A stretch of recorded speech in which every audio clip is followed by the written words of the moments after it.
یہ وقت کی بہت اہم ضرورت اور حضرت علامہ احمد شاہ کشمیری رحمۃ اللہ علیہ کے علوم و افکار اور ان کی بلند نگاہیاں ان کو سمجھنے کے لیے بہت بہترین کوشش ہے۔ اللہ تعالیٰ حضرت مولانا محتمم صاحب، مولانا محمد سفیان صاحب، مولانا شکیل صاحب، مولانا احمد خدیر صاحب اور تمام کارکنان اور ذمہ داروں کو اس حسین اور بہترین اور منظم اور مرتب، اس میں نامزد صاحب کا بھی شکریہ ہے کہ انہوں نے پورے مجمع کو بہت اچھی طرح کنٹرول کیا۔ اللہ تبارک تعالیٰ ان حضرات کو دل کی گہرائیوں سے میں مبارکبادی دیتا ہوں اور اللہ تعالیٰ ان کو بہترین بدلہ نصیب فرمائے۔ ایک دفعہ دارالعلوم دیوبند میں شورا کی میٹنگ تھی، حکیم الامت حضرت مولانا اشرف علی تھانوی علیہ الرحمہ تشریف لائے تھے۔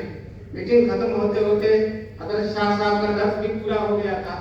تو حضرت علامہ حضرت مولانا حکیم الامت رحمۃ اللہ علیہ کی خواہش یہ تھی کہ شاہ صاحب کا سبق سنو۔ حضرت محتمم حکیم حضرت مولانا محمد احمد صاحب رحمۃ اللہ علیہ حضرت تھانوی کو اپنے ساتھ حدیث میں لے آئے۔ علامہ وہاں پہنچے تو سبق پورا ہو چکا تھا۔ حضرت محتمم صاحب نے کہا کہ حضرت مولانا تھانوی آپ کا سبق سننا چاہتے ہیں، تو حضرت نے جہاں تک پڑھایا تھا اس سے آگے سبق پڑھانا شروع کر دیا، بے تکلف پڑھانا شروع کر دیا، اور حضرت تھانوی رحمۃ اللہ علیہ اور دوسرے لوگ دم بخود سنتے رہے۔ اور آخر میں حضرت تھانوی رحمۃ اللہ علیہ فرماتے ہیں، یہ تبصرہ بہت وسیع حضرت تھانوی کا تبصرہ ہے جو اپنی جگہ پہ حکیم الامت ہے، کہ ایک ایک جملہ ایسا ہے کہ اس پر رسالہ لکھا جا سکتا ہے، ایک ایک جملہ ایسا ہے کہ اس پر رسالہ لکھا جا سکتا ہے۔ ابھی آپ نے لوگوں سے سنا ہوگا کہ حضرت کی تقریر بہت طویل ہوتی، لیکن جو طویل تقریر ہوتی ہے، معاف کریں طویل تقریر کرنے والے، ان میں باتیں بہت سرسری ہوتی ہیں، لیکن اس طویل تقریر کے بعد اس میں ہر فن سے بحث کرتے تھے۔ حکیم الاسلام حضرت طارق طیب صاحب رحمۃ اللہ علیہ نے لکھا ہے کہ حضرت شاہ صاحب کے سبق میں آدمی ہر فن کو حاصل کرتا تھا، اور نحو، صرف، منطق، فلسفہ، کلام اور